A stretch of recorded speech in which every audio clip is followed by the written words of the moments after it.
नमस्कार, मैं शंभू कुमार सिंह और आप देख रहे हैं नेशनल दस्तक। दुनिया के सबसे विभत्स घटना की जानकारी दे रहा हूं जो आपकी रोंगटे खड़ी कर देगा। सोचिए, आप कल्पना नहीं कर सकते हैं वो सब हो रहा है फिलिस्तीन और इजराइल युद्ध में।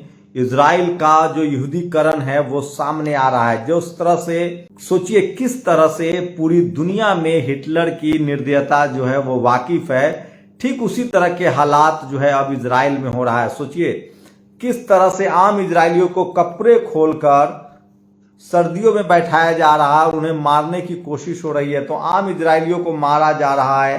बड़ी खबर बता रहा हूं किस तरह से इजराइल के लोगों को मारा जा रहा है। बहुत ही विभत्स है ये सब कुछ। और वहीं एक तरफ जहां युद्ध के हार के मुहाने पर खड़ा है, किस तरह से इजराइल जो है वो अपने करतूतों से बाज नहीं आ रहा है और फिलिस्तीन के आम लोगों को वो जिस तरह से निशाने बना रहा है, सबसे बड़ी खबर है। वहीं इजराइल की सेना को सबसे बड़ी चुनौती मिल रही है।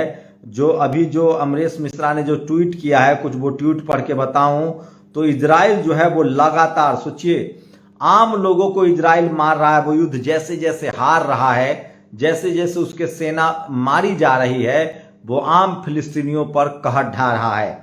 अभी 26 मिनट पहले मिश्रा अमरीश ने ट्वीट किया है किस तरह से हमास के अल यासीन 105 सेल से 6 और इजरायली वाहनों को निशाना बनाया गया। दूसरी तरफ वेस्ट बैंक जेनिन के डोटन चेक पॉइंट पर रेसिस्टेंस ने सेटलर्स को मार गिराया। वहीं तेल अवीव और कई इजरायली सेटलमेंट्स पर गाजा से बमबारी की गई है। मतलब साफ है कि युद्ध बड़ा होता जा रहा है और इजराइल को हार का सामना करना पड़ रहा है।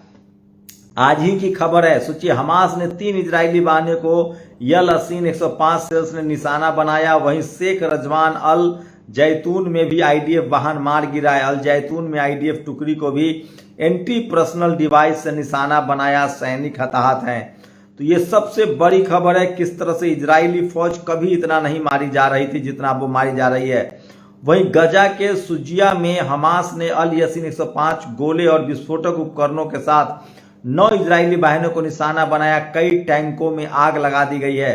रेसिस्टेंस ने अल नसर में एक बिल्डिंग पर कब्जा जमाया। आईडीएफ सैनिकों को तेंदम सेल से भून दिया है। एक एक स्पेसिफिक जानकारी जो है दे रहे हैं और बदले में अब इजराइल अपनी निष्ठा क्रूरता की सीमाएं पार कर रहा है और वो नंगा करके लोगों को इस तरह से, सोचिए, इस तरह से ये तस्वीरें मैं साफ साफ नहीं दिखा सकता हूं, किस तरह से ब्लर करके इसलिए दिखा रहा हूं, किस तरह से इजराइल जो है वो आम फिलिस्तीनियों को निशाना बना रहा है, आम फिलिस्तीनियों को मार रहा है। तो सोचिए, आतंक के अंतिम दौर में है ये लड़ाई और ये ज्यादा दिन नहीं चलेगा और अंततोगत्वा फाइनली इजराइल को घुटने टेकने पड़ेंगे। वो उसकी हार तय है। फिलिस्तीन धीरे धीरे अपनी आजादी की तरफ बढ़ रहा है। तो ऐसा कभी नहीं हुआ था कि इस तरह के इजराइल को इस तरह से सबसे बड़ी चुनौती मिल रही है और इसकी वजह है कि फिलिस्तीन अब बहुत मजबूत है। पूरी दुनिया उसके साथ है। इजराइल के खिलाफ पूरी दुनिया खड़ी है।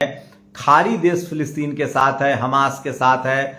अमेरिका ने इजराइल की मदद बंद कर दी और पूरी दुनिया के 145 देश जो हैं वो इजराइल के साथ एक साथ खड़े हैं। तो ये सबसे बड़ा अपडेट दे रहा हूं। 8वें दिन इजराइल फिलिस्तीन युद्ध में दुनिया के सबसे बड़े जब मानवता पर संकट है तो वहां से अपडेट करना जरूरी है। तो इजराइल लगातार, मैं फिर कह रहा हूं, इजराइल लगातार हार रहा है सैनिक मोर्चे पर।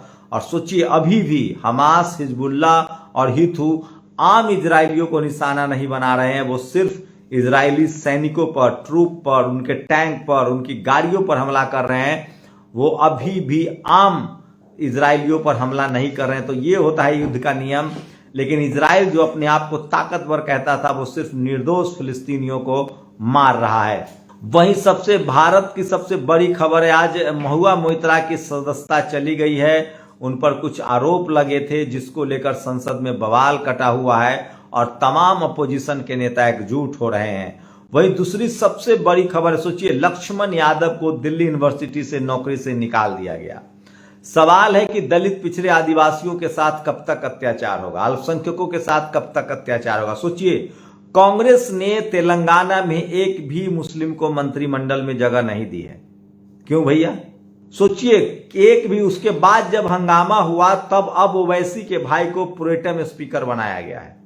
चलिए, देर ही सही, सद्बुद्धि तो आई। मैं फिर कह रहा हूं, इंडिया गठबंधन जब तक ओवैसी नहीं आते हैं, जब तक मायावती नहीं आती है, तब तक पूरा नहीं होगा। और कांग्रेस की बूते की बात नहीं, कांग्रेस रीजनल पार्टियों को हरा सकती है, वो बीआरएस को हरा सकती है, सपा को हरा सकती है, आरजेडी जेडीयू को हरवा सकती है बीजेपी के हाथों, लेकिन वो बीजेपी को नहीं हरा सकती है, क्योंकि बीजेपी की बी टीम कांग्रेस है। और ये बात इस देश के दलित, पिछड़े, आदिवासी, किसान, मुसलमान जितना जल्दी समझ ले उतना जल्दी से उनको मुक्ति मिल जाएगी। मैं फिर कह रहा हूं, इस देश के मुस्लिम समाज को समझना पड़ेगा, जब तक बीजेपी नहीं थी सत्ता के खेल में, जब तक रीजनल पार्टियां नहीं थी, अब पूरा कांग्रेस का ट्रैक रिकॉर्ड उठा के देखिए, सिर्फ सवर्ण समाज ही उनके एजेंडे पर थे। यूपीए 1 एक ऐसा कार्यकाल है मनमोहन सिंह का और सोनिया गांधी जी का जो शानदार है, जिसमें ओबीसी के रिजर्वेशन मिला और रिजर्वेशन देने वाले थे अर्जुन सिंह।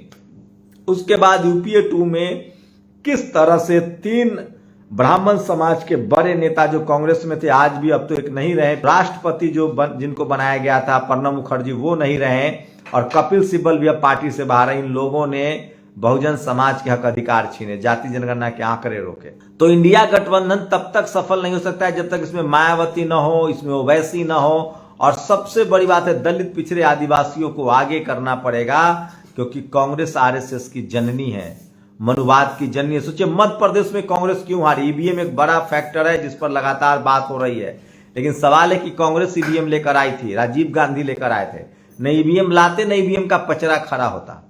रामराज का पहला भाषण राजीव गांधी ने फैजाबाद में दिया, राम मंदिर के ताले खोले। तो सारा जो खुराफात है वो कांग्रेस का किया हुआ है, जिसको बीजेपी आगे बढ़ा रही है। इसलिए अभी भी मौका है इस देश के दलित, पिछड़े, आदिवासी, मुसलमान सबको एकजुट होकर, बहुजन समाज को एकजुट होकर अपने संवैधानिक अधिकारों के लिए लड़ना चाहिए। और सबसे ज्यादा सोचिए, बीजेपी पॉलिटिकल रिप्रेजेंटेशन जरूर देती है, लेकिन बहुजन समाज का अधिकार नहीं देती है। लक्ष्मण यादव जैसे लोगों को देखिए किस तरह से रवि जी के साथ किस तरह से लखनऊ में हुआ, डॉक्टर रितु धरने पर बैठी हैं, डॉक्टर विक्रम के साथ इलाहाबाद यूनिवर्सिटी में क्या हो रहा है। तो बहुजन समाज को बहुत जागरूक और सचेत होना पड़ेगा और मनुवाद से सीधे सीधे संघर्ष करना पड़ेगा। तो कांग्रेस और बीजेपी के पॉलिटिकल लीडरशिप पर अब बहुजनों को भरोसा नहीं है। वो कभी रीजनल ताकतें, वो कभी क्षेत्र के नाम पर राजनीति करते हैं, कभी धर्म के नाम पर राजनीति करते हैं, वो संवैधानिक अधिकारों पर राजनीति नहीं करते हैं। तो सोचिए कि अभी राजस्थान, मध्य प्रदेश और छत्तीसगढ़ 3 राज्यों में बीजेपी को पता है कि 2024 में अगर चुनाव जीतना है तो दलित, पिछड़े, आदिवासी ही मुख्यमंत्री बनाने पड़ेंगे। लेकिन सोचिए कांग्रेस जो मुस्लिम हितैषी होने का दावा करती है, उसने तेलंगाना में मंत्री नहीं बनाया, बाद में ओवैसी के भाई को प्रोटे में स्पीकर बनाया ताकि वो डैमेज कंट्रोल किया जा सके। मैं फिर कह रहा हूं, कांग्रेस के नेताओं का बीजेपी में सवर्ण जो नेता होते हैं कांग्रेस के, वो बीजेपी में चले जाते हैं, बीजेपी वाले कांग्रेस में चले जाते हैं। दलित, पिछड़े, आदिवासी गठबंधन भी कर ले तो बदनाम हो जाते हैं। ये बहुजन समाज को समझना पड़ेगा, राजनीतिक सामाजिक रूप से जागरूक होना पड़ेगा और अपने संवैधानिक अधिकारों के लिए सचेत रहना पड़ेगा। कांग्रेस हो, बीजेपी हो, इन दलों को आपको बताना पड़ेगा कि हमारी 90% आबादी है, हमारी वोट से सरकार बनती है और हम ऐसे वोट नहीं देंगे। जब तक हमारा संवैधानिक अधिकार नहीं मिलेगा तब तक हम वोट नहीं देंगे। और आप तमाम इस तरह के जम्मू कश्मीर का मुद्दा, और करिए पाकिस्तान पर कब्जा, कौन रोक रहा है?